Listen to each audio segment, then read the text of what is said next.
Hello friends, आप सभी लोगों का स्वागत है आपके अपने परिवार यूट्यूब चैनल फ्रेशर क्लासेस में।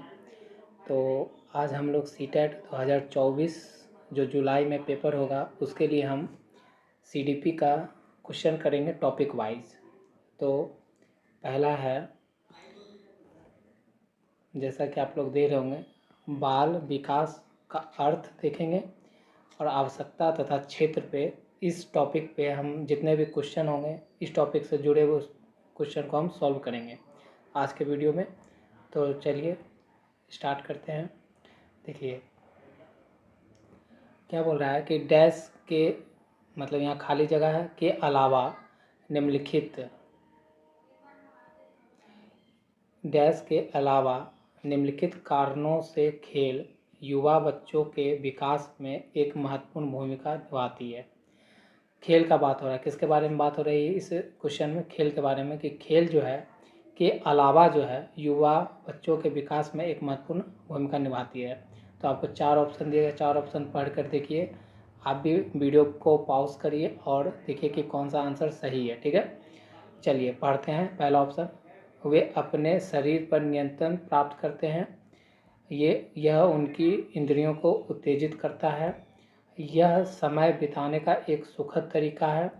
वे नए कौशल हासिल करते हैं और सीखते हैं। तो इसमें आपको कौन सा लग रहा है? देखिए यहाँ बोल रहा है कि खेल जो है युवा बच्चों के विकास में एक महत्वपूर्ण भूमिका तो निभाता है। देखिए विकास का बात हो गया है कि महत्वपूर्ण भूमिका निभाता है, खेल से विकास होता है बच्चों का, लेकिन उसके अलावा क्या होता है? तो सही ऑप्शन हो जाएगा, ऑप्शन आपका राइट हो जाएगा सी, क्योंकि यह समय बिताने का एक सुखद तरीका है। खेल बच्चा खेलता है तो क्या विकास हो ही रहा है, साथ साथ में उसका क्या कर रहा है कि समय बिताने का एक सुखद तरीका भी है। तो ऑप्शन आपका राइट सी हो जाएगा। यहाँ पर हम लोग वही क्वेश्चन करेंगे जो आपके पेपर में आएंगे। मैं आपको बताते चलूँगा कि ये किस साल में पूछा गया था। ठीक है, तो देखिए ये आपका सीटेट 1 से 5 का हम कर रहे हैं प्राइमरी लेवल का। तो 9 दिसंबर 2018 का पेपर में ये क्वेश्चन आ चुका है। ठीक है, तो इस क्वेश्चन का आंसर था ऑप्शन सी। और इसका व्याख्या देखना चाहते हैं तो आपके लिए हम पीडीएफ बहुत अच्छा से बना के लाए हैं कि आप व्याख्या भी पढ़ सकते हो। देखो व्याख्या, ठीक है, स्लाइड धीरे धीरे मैं शो करूँगा, आप पढ़ते रहो। देखो ऑप्शन सी था कि खेल जो है समय बिताने का एक सुखद तरीका है के अलावा निम्नलिखित कारणों से यह युवा बच्चों के विकास में महत्वपूर्ण भूमिका निभाती है। जैसे वे अपने शरीर पर नियंत्रण प्राप्त करते हैं। शरीर पर खेल करता है तो शरीर पर नियंत्रण प्राप्त करना सीख ही जाता है। ठीक है, यह उनकी इंद्रियों को उत्तेजित करता है। ठीक है, इंद्रियों को उत्तेजित करता है ना, जैसे हमारे पास कितने इंद्रियां हैं? 5 इंद्रियां हैं। तो 5 इंद्रियां हो जाती है, जैसे पैर हाथ चलाना, फिर थिंकिंग का भी विकास हो जाता है, उत्तेजित होता है। ठीक है, देखने का, सोचने का, सुनने का, तो सब खेल के मैदान में ये सब इंद्रियां क्या हो जाती है? उत्तेजित हो जाती है। वे नए कौशल हासिल करते हैं और सीखते हैं कि उन्हें कब उपयोग किया जाना चाहिए। ये भी सही बात है, खेल के दौरान हम ये भी सीखते हैं।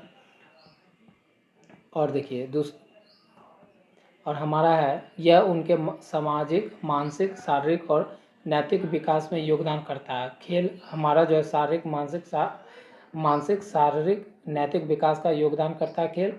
तो ये सब करता ही है। एक खेल जब हम खेलते हैं तो ये सब होता है, लेकिन उसके अलावा क्या करता है? वो खेल समय बिताने का एक सुखद तरीका भी है। ठीक है, तो आपका क्वेश्चन का आंसर ऑप्शन सी था। तो सी हम लोग ने इसलिए सही मारा था। ठीक है, आगे बढ़ते हैं। देखिए वीडियो के साथ बने रहिएगा तो आपके लिए जो पेपर में आपको पूछा जाता है वही क्वेश्चन यहाँ पर हम लोग सिर्फ सॉल्व करेंगे। ठीक है, उसके अलावा कुछ नहीं करेंगे।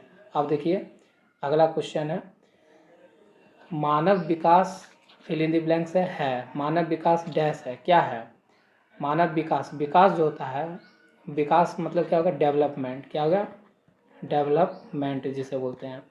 तो जो मानव विकास होता है वो मात्रात्मक भी होता है और गुणात्मक भी होता है। याद रखना, मात्रात्मक भी होता है और गुणात्मक भी होता है। ठीक है, तो इसका ऑप्शन राइट हो जाएगा कौन? ऑप्शन राइट हो जाएगा आपका ऑप्शन डी, ए और बी। तो ऑप्शन डी राइट हो जाएगा। ठीक है, देखिए ये आपका सीटेट 2014 में पूछा गया था। आप देखिए आपको व्याख्या पढ़ना है तो आप व्याख्या भी पढ़ सकते हो। व्याख्या मैं आपके लिए लेकर आया हूँ। देखिए व्याख्या में क्या है कि मानव का विकास मात्रात्मक और गुणात्मक, ये दोनों जरूर याद रखिएगा, क्योंकि विकास जो होता है, डेवलपमेंट होता है जो ह्यूमन का, उसमें मात्रात्मक भी होता है और गुणात्मक भी होता है। ठीक है, दोनों रूपों में होता है विकास। मात्रात्मक में क्या कौन कौन आएंगे, जैसे लंबाई, भार, विभिन्न अंगों के आकार का बढ़ना आदि शामिल किया जाता है।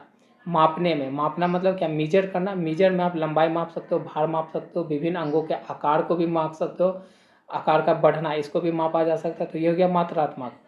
तो विकास मात्रात्मक में भी होता है और गुणात्मक में भी। गुणात्मक में कैसे, तो योग्यताओं, क्षमता, अभिवृत्ति, बुद्धि, व्यक्तित्व, रुचि, चिंतन आदि में परिवर्तन शामिल है। ठीक है, तो गुणात्मक में ये सब शामिल हो गया कि आप उसका बुद्धि देख सकते हो, उसके गुण देख सकते हो, उसकी रुचि के बारे में समझ सकते हो। तो ये सब गुणात्मक विकास हो गए एक व्यक्ति का। ठीक है, तो विकास जो होता है, मानव विकास, वो क्या होता है, तो मात्रात्मक भी होता है और गुणात्मक भी होता है। ठीक है, तो इस तरह से आपका ऑप्शन राइट हो गया डी। तो यहाँ पर हम लोग वही प्रश्न करेंगे जो आपका पेपर में आएगा, इसलिए वीडियो के साथ बने रहिए।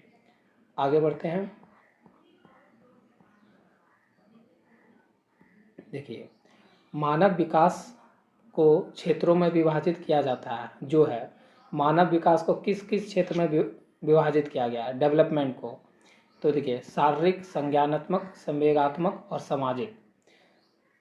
संवेगात्मक, संज्ञानात्मक, आध्यात्मिक और सामाजिक मनोवैज्ञानिक, इसमें नहीं किया गया। आध्यात्मिक में विकास को जो है, मानव विकास को इसमें नहीं किया गया। आगे बढ़ सकते हैं।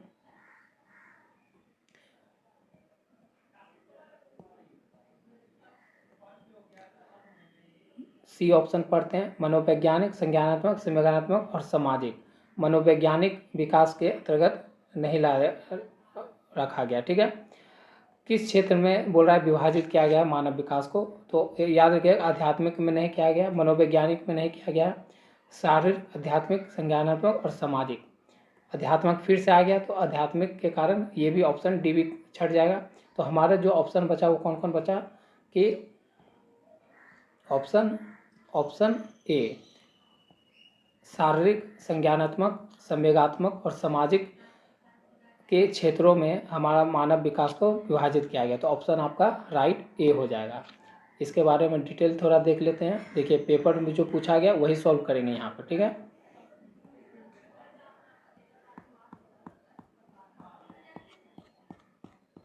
देखिए यहाँ पर है, इसका पूरा सा डिटेल लिखा हुआ। आप डिटेल पढ़ सकते हो कि मानव का विकास प्रत्येक क्षेत्र में साथ साथ होता रहता है, साथ ही साथ उनमें आपस में सामंजस्य भी स्थापित होता रहता है और वे एक दूसरे के पूरक के रूप में कार्य करते हैं। ठीक है, जैसे मानव विकास में सबसे महत्वपूर्ण होता है शारीरिक विकास। ठीक है, एक हो गया। इसमें मानव किसी भी कार्य को करने के लिए शारीरिक रूप से तैयार होता है। ठीक है, शारीरिक रूप से तैयार होता है, तो शारीरिक विकास हो गया। उसके बाद वह उस क्षेत्र के बारे में जानकारी लेकर और उसे अपने संज्ञान में लाकर उस पर विचार करता है। इसके बाद उस पर अपने विचारों को सोच समझकर उसे प्रस्तुत करता है और अंत में सामाजिक विकास की आवश्यकता होती है। तो ये आपका फुल एक्सप्लेनेशन भी मैं लेकर आया हूँ आपके लोग के साथ। ठीक है, तो ऑप्शन ए राइट हो गया ना, और क्वेश्चन नंबर 3 का। आगे आते हैं क्वेश्चन नंबर 4 पर। क्या है, पढ़िए। विकास के परिमाण स्वरूप, मतलब विकास के जब रिजल्ट के रूप में देखा जाए तो नवीन विशेषताएं और नवीन योग्यताएं प्रकट होती है। यह कथन किसने दिया था। ठीक है, कि विकास के परिमाण स्वरूप, मतलब विकास के रिजल्ट के रूप में नवीन विशेषताएं और नवीन योग्यता प्रकट होती है, यह कथन किसने दिया था। तो ये तो डायरेक्ट कथन वाला बात है, तो किसने दिया था, तो याद रखेंगे हरलॉक ने दिया था। किसने दिया था, हरलॉक ने दिया था। ऑप्शन 2 राइट हो जाएगा। आगे आइए, देखिए इसका यहाँ पर आपको व्याख्या भी दिया हुआ और किस साल पूछा गया था वो भी आपको यहाँ पर 15 अक्टूबर 2017 में पूछा गया था। अब आपको व्याख्या पढ़ना है तो व्याख्या आप पढ़ सकते हो। ऐसे तो ये सिंपल क्वेश्चन था कि हरलॉक ने बालक के विकास को परिभाषित करते हुए लिखा, विकास की प्रक्रिया बालक की गर्भावस्था से उसकी मृत्यु तक के क्रम में चलती है। कहाँ से विकास शुरू हो जाता है, गर्भावस्था, माँ के गर्भ से लेकर मृत्यु तक चलती है। ठीक है, तथा प्रत्येक अवस्था का प्रभाव दूसरी अवस्था पर पड़ता है और जितना भी अवस्था है उसका एक दूसरे पर प्रभाव असर पड़ता है। उनके अनुसार विकास के परिणाम स्वरूप व्यक्ति में नई नई विशेषताएं और नई नई योग्यताएं प्रकट होती हैं। ये कहा था, किसने कहा था? तो हरलॉक ने कहा था। तो ऑप्शन बी याद रखिएगा। आगे बढ़ते हैं। देखिए 5 नंबर क्वेश्चन हो गया कि बाल विकास में प्रक्रिया पर बल है, वातावरण और अनुभव की भूमिका पर बल है, गर्भावस्था से किशोर अवस्था तक का अध्ययन होता है, या उपयुक्त सभी पर। तो बाल विकास में क्या होता है? प्रक्रिया पर बल है? नहीं। वातावरण और अनुभव की भूमिका पर बल है, और गर्भावस्था से किशोर अवस्था तक की अध्ययन होता है। हमको लग रहा है सारा होगा क्या? ऑप्शन डी होना चाहिए। वातावरण अनुभव की भूमिका पर भी बल देता है बाल विकास, सही बात है। गर्भावस्था से किशोर अवस्था तक अध्ययन हमारा बाल विकास होता है। उपयुक्त सभी, हमको लग रहा है ऑप्शन डी होना चाहिए राइट। देख लेते हैं, ठीक है। सॉरी, ऑप्शन सी बता रहा है, ठीक है फ्रेंड्स। तो होता है कभी कभी। देखिए इस क्वेश्चन में क्या था कि बाल विकास में क्या क्या होता है? तो गर्भावस्था से किशोर अवस्था तक का अध्ययन इसमें होता है। कहाँ से? गर्भावस्था से किशोर अवस्था का अध्ययन ही हमारा बाल विकास कहलाता है। तो ऑप्शन सी होगा राइट, ठीक है। आपको अगर पढ़ना है, कन्फ्यूजन दूर करना है, तो आप ये भी पढ़ सकते हो। देखो, बाल विकास एक व्यापक विचारधारा है जिसमें बालक के गर्भावस्था से लेकर किशोर अवस्था तक के शारीरिक, मानसिक एवं व्यवहारिक परिवर्तनों का अध्ययन किया जाता है, ठीक है। तो इसमें बाल विकास जो होता है उसमें क्या क्या देखते हैं? गर्भावस्था से लेकर किशोर अवस्था तक क्या क्या देखते हैं? शारीरिक देखते हैं, मानसिक देखते हैं, और व्यवहारिक परिवर्तनों का अध्ययन किया जाता है, ठीक है। बाल विकास के दौरान एक बालक का बाल अवस्था की अवधि, बाल अवस्था की अवस्थाएँ, बाल अवस्था के जो स्टेज है, स्टेज को भी बांटा गया बाल अवस्था के। वो कितना 4 स्टेज में बांटा गया। कितना? 4 स्टेज। तो देखिए गर्भावस्था कितने दिन का होता है? तो 0 से 9 महीना, मतलब 280 डेज का भी होता है। शैशवावस्था दूसरा होता है, शैशवावस्था जो जन्म से लेके 6 वर्ष। और बाल्यावस्था होता है 7 से 12 वर्ष, और किशोर अवस्था होता है 12 से 18 वर्ष। ये भी आप याद कर लेना, ठीक है। आगे आते हैं, अगले क्वेश्चन पे लेते हैं। क्या बोल रहा है? बाल विकास का अध्ययन क्षेत्र है। बाल विकास का अध्ययन क्षेत्र क्या है? मतलब बाल विकास का जो अध्ययन करते हैं, अध्ययन क्षेत्र कहाँ तक सीमित है, इसके बारे में बात हो रहा है। तो बाल विकास की विभिन्न अवस्थाओं का अध्ययन, सही बात है। अध्ययन क्षेत्र में ये तो अध्ययन करेंगे ना कि विभिन्न अवस्था के बारे में पढ़ेंगे बाल विकास, जैसे ऊपर अभी क्वेश्चन नंबर 5 किए। वातावरण का बाल विकास पर पड़ने वाले प्रभावों का अध्ययन, ये भी करेंगे। वातावरण का भी जो प्रभाव पड़ता है बाल विकास पर, उसका भी अध्ययन करेंगे, ठीक है। व्यक्तित्व विभिन्नताओं का अध्ययन, ये भी करेंगे कि हर बालक अलग अलग होता है, तो उसकी व्यक्तित्व विभिन्नता के बारे में पढ़ेंगे। तो उपयुक्त सभी, ऑप्शन आपका राइट हो जाएगा डी, ठीक है। देखिए पूछा हुआ क्वेश्चन है, तो आपको मैं क्वेश्चन वही सिर्फ करवाऊंगा जो क्वेश्चन आपका एग्जाम में आया है, ठीक है। तो इसका देखिए ऑप्शन डी राइट हो गया ना, ऑप्शन डी राइट है। ऑप्शन मैंने आपको यहाँ पर, आपका मन हो आप पढ़ लेना। थोड़ा सा मैं पॉज कर देता हूँ, आगे बढ़ता हूँ। आप देखिए क्वेश्चन 7 पे हम लोग आ गए हैं। सर्वाधिक उपयुक्त जीवित रहता है का सिद्धांत किसने दिया था? ये दिया था आपका डार्विन का। ये सिद्धांत किसका था कि सर्वाधिक उपयुक्त जीवित रहता है का सिद्धांत दिया था डार्विन ने। इसका व्याख्या पढ़ना चाहते हैं आप? पूछा हुआ क्वेश्चन है, फरवरी 2014 में आया था। तो देखिए ये आपका है, चार्ल्स डार्विन ने क्रम विकास का सिद्धांत प्रतिपादित मतलब दिया था। क्रम विकास जैविक आबादी के अनुवांशिक लक्षणों के पीढ़ी दर पीढ़ी परिवर्तन को कहते हैं। इस सिद्धांत के अनुसार जो प्राणी स्वयं को प्रकृति के अनुरूप नहीं ढाल पाता, उनकी अस्तित्व समाप्त हो जाती है, तथा केवल वही प्राणी जीवित रहते हैं जो स्वयं को प्रकृति के अनुरूप ढाल लेते हैं। तो ये क्वेश्चन कहना यही चाह रहा था कि सर्वाधिक उपयुक्त जीवित रहता है का सिद्धांत क्या है? तो डार्विन ने दिया था। इनका कहना था कि जो अपने पर्यावरण के अनुसार व्यक्ति ढाल लेता है, या मनुष्य हो चाहे या पशु पक्षी हो चाहे कोई भी धरती पे जीव हो, वही लॉन्ग टाइम सर्वाइव कर सकता है। अगर वो पर्यावरण के अनुसार नहीं ढलेगा तो क्या हो जाएगा? उसकी मृत्यु हो जाएगी, वो खत्म हो जाएगा। तो ये किसने ये सिद्धांत दिया था? तो डार्विन ने दिया था, याद रखना है। आगे कुछ पढ़ते हैं। निम्नलिखित में से कौन सा कथन सही नहीं है? देखिए यहाँ पर सही नहीं है पूछा है। विकास और वृद्धि एक दूसरे के पर्यायवाची हैं। विकास एक सतत प्रक्रिया, ये तो सही है। यहाँ पूछा है सही नहीं है। विकास एक सतत प्रक्रिया, सतत मतलब क्या, कंटिन्यूअस प्रोसेस है। विकास क्या है, चलता रहता है, निरंतर चलने वाली प्रोसेस है। वृद्धि विकास का ही एक भाग है। हाँ सही बात है। वृद्धि जो होता है, वृद्धि ये हो गया आपका ग्रोथ, और ये होगा आपका डेवलपमेंट। मतलब वृद्धि मतलब हो गया ग्रोथ, और विकास का हो गया डेवलपमेंट। तो विकास के अंदर ही आता है आपका कौन, वृद्धि। तो ये भी सही बात है। विकास कार्य क्षमता, कार्य कुशलता और व्यवहार में आने वाली गुणवत्ता में परिवर्तन को प्रकट करता है। तो ये भी सही बात है।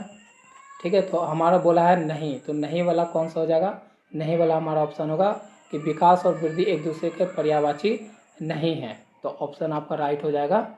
हमको पूछा है गलत वाला, तो रॉन्ग है ऑप्शन 1, तो हमारा ऑप्शन 1 राइट हो जाएगा। ठीक है, गलत का आंसर गलत होगा। ठीक है, देखिए यहाँ पर आप पढ़ सकते हो, यही था हमारा ऑप्शन कि क्या बोल रहा है कि विकास और वृद्धि मतलब डेवलपमेंट और ग्रोथ एक दूसरे के पर्यायवाची नहीं है, क्योंकि विकास सतत चलने वाली प्रक्रिया है जो व्यक्ति के व्यवहार एवं कार्य के गुणात्मक वृद्धि में महत्वपूर्ण होती है, जबकि वृद्धि निश्चित समय तक, निश्चित मतलब एक फिक्स टाइम तक चलने वाली प्रक्रिया है जो शारीरिक एवं मात्रात्मक परिवर्तन है। देखिए हमारा डेवलपमेंट क्या होता है, जब आप जन्म लेते हो वहीं से जाके मृत्यु तक चलती है, लेकिन हमारा जो वृद्धि होता है, जैसे वृद्धि किससे जुड़ा हुआ है, हमारे शारीरिक विकास से जुड़ा हुआ है, मतलब हमारे शरीर के आकार से जुड़ा हुआ, संरचना से जुड़ा हुआ। तो ये एक समय बाद क्या होता है, रुक जाता है। ठीक है, तो एक दूसरे से ये पर्यायवाची नहीं है। तो ऑप्शन 1 राइट हो गया। आते हैं क्वेश्चन नंबर 9 पर। तो हम लोग पेपर सिर्फ वही करेंगे जो आपके सीटेट में या कोई भी स्टेट लेवल पे पूछा गया या टेट लेवल पे पूछा गया। ठीक है, जैसे देखिए, एक बच्चे की वृद्धि और विकास के अध्ययन की सर्वाधिक अच्छी विधि कौन सी है। एक बच्चे की वृद्धि और विकास के अध्ययन की सर्वाधिक अच्छी विधि कौन सी है, मतलब वृद्धि और विकास का अगर आप अध्ययन करना चाहते हैं एक बच्चे का, तो सबसे अच्छा मेथड कौन सा है ये पूछ रहा है। तो देखिए वो है मनोविश्लेषण विधि, तुलनात्मक विधि, या विकासीय बुद्धि, या सांख्यिक विधि। तो सबसे अच्छा आंसर है हमारा ऑप्शन सी, विकासीय विधि। कौन सा हमारा होगा, विकासीय विधि। देखिए कैसे, ऑप्शन सी हमारा राइट है। तो इसका आप व्याख्या पढ़ सकते हैं कि किसी बच्चे के विकास एवं वृद्धि के अध्ययन करने के लिए सर्वाधिक उपयुक्त विधि विकासीय विधि है। हरलॉक के अनुसार विकास की प्रक्रिया गतिशील होती है। किसने बोला, हरलॉक। ये एक वैज्ञानिक थे जिन्होंने बोला कि विकास जो है, डेवलपमेंट जो है, कि जो प्रोसेस है वो गतिशील होती है, मतलब हमेशा चलते रहती है। और विकासात्मक परिवर्तन का उद्देश्य बालक में पर्यावरण के साथ समायोजन की योग्यता प्राप्त करती है। और साथ साथ क्या, आप अपने पर्यावरण के साथ क्या करते हो, अनुकूलन, एडेप्टेशन करने की कोशिश करते रहते हो, प्रयास करते रहते हो। ठीक है, तो ये भी ज़रूरी है। तो हमारा क्या हो गया, विकासात्मक विधि सबसे अच्छा है अगर आप तुलना करना चाहते हो या अध्ययन करना चाहते हो विकास और वृद्धि के बारे में। ठीक है, चलते हैं और आज का लास्ट क्वेश्चन पे हम लोग 10 क्वेश्चन करेंगे। तो आप लोग, जो बच्चे को वीडियो पसंद आए फ्रेंड्स, अगर अच्छा लगे कंटेंट, तो आप लोग ज़्यादा से ज़्यादा लाइक करके हमें बता सकते हैं। आपके लाइक जितना होंगे तो मुझे मालूम हो जाएगा कि आपको ये कंटेंट पसंद आ रहा है और आप पढ़ना चाहते हो, तैयारी करना चाहते हो सीटेट के लिए जमकर, तो मैं वीडियो आपके लिए ज़रूर जल्दी से जल्दी बनाऊँगा। ठीक है, तो आप जितना कम से कम इस वीडियो पे हम लोग इस वीडियो का टारगेट करते हैं लाइक का 50 लाइक। अगर 50 लाइक आएगा तो ये वीडियो जो है कल सुबह आ जाएगी। ठीक है, इसका अगला वीडियो देखते हैं। अगला क्वेश्चन क्या है, विकास का अर्थ क्या होता है, मतलब डेवलपमेंट का अर्थ क्या होता है। तो परिवर्तन की उत्तरोत्तर श्रृंखला, अभिप्रेरणा के फलस्वरूप होने वाली परिवर्तनों की उत्तरोत्तर श्रृंखला, अभिप्रेरणा एवं अनुभव के फलस्वरूप होने वाली परिवर्तन की उत्तरोत्तर श्रृंखला, या परिपक्वता एवं अनुभव के फलस्वरूप होने वाली परिवर्तनों की श्रृंखला। हमको तो ऑप्शन डी लग रहा है। आप लोग को क्या लग रहा है, विचार करके आप लोग आंसर मारिए। हमको ऑप्शन डी लग रहा है, देखते हैं। हाँ राइट है, पूछा हुआ प्रश्न है। देखिए क्वेश्चन जो था, क्वेश्चन पूछ रहा था, पीडीएफ पूरा बना हुआ है फ्रेंड्स। आप लोग बस कमेंट लाइक इस वीडियो का करते हैं 50 लाइक का। ठीक है, अगर 50 लाइक हो जाएगा तो वीडियो बहुत जल्द आ जाएगी, आपको सुबह आ जाएगी। ठीक है, तो विकास का अर्थ था परिपक्वता, मतलब मैच्योरिटी एवं अनुभव ठीक है, के फलस्वरूप होने वाली परिवर्तन की श्रृंखला को हम क्या कहते हैं, विकास कह सकते हैं। ये पूछा गया क्वेश्चन था, राजस्थान टेट में आया था 2011 में। देखिए, विकास एक परिवर्तन है जिसमें उत्तरोत्तर का अर्थ देख लेते क्या होता है। उत्तरोत्तर का अर्थ होता है गुणात्मक। ये सब टर्म यूज होते हैं बहुत, इसको याद करते जाना माइंड में। उत्तरोत्तर का मतलब होता है गुणात्मक, उत्तरोत्तर का मतलब होता है गुणात्मक। 5 बार बोलिए, उत्तरोत्तर का मतलब होता है गुणात्मक, उत्तरोत्तर का मतलब होता है गुणात्मक, उत्तरोत्तर का मतलब होता है गुणात्मक, उत्तरोत्तर का मतलब होता है गुणात्मक, उत्तरोत्तर का मतलब होता है गुणात्मक। वृद्धि होती रहती है। समय की दृष्टि से व्यक्ति में जो परिवर्तन दृष्टिगत होते हैं वह विकास कहलाते हैं। सही बात है। विकास मानव के शारीरिक व मानसिक प्रवृत्ता के साथ उनके अनुभव के फलस्वरूप होने वाले परिवर्तनों की एक श्रृंखला है जो जीवन तक चलती रहती है। ठीक है, तो विकास वही बोल रहा है कि विकास जो है शारीरिक एवं मानसिक परिपक्वता मतलब मैच्योरिटी, मतलब शरीर में मैच्योरिटी और मानसिक मैच्योरिटी आने का अनुभव को ही हम क्या कहते हैं, विकास कहते हैं। और ये क्या है, परिवर्तनशील है। परिवर्तनशील है, मतलब श्रृंखला है जो जीवन तक चलते रहती है। कौन, विकास। तो आपका आंसर राइट हो जाएगा डी। ठीक है, तो फ्रेंड्स, अगर आपको वीडियो पसंद आए, कंटेंट पसंद आए और ऐसी कंटेंट आप पढ़ना चाहते हैं तो इस वीडियो का टारगेट करते हैं लाइक्स का, 50 लाइक्स। ठीक है, और कमेंट करके बता सकते हैं कि आपको कंटेंट कैसा लग रहा है। तो मिलते हैं नेक्स्ट वीडियो में। वीडियो देखने के लिए धन्यवाद।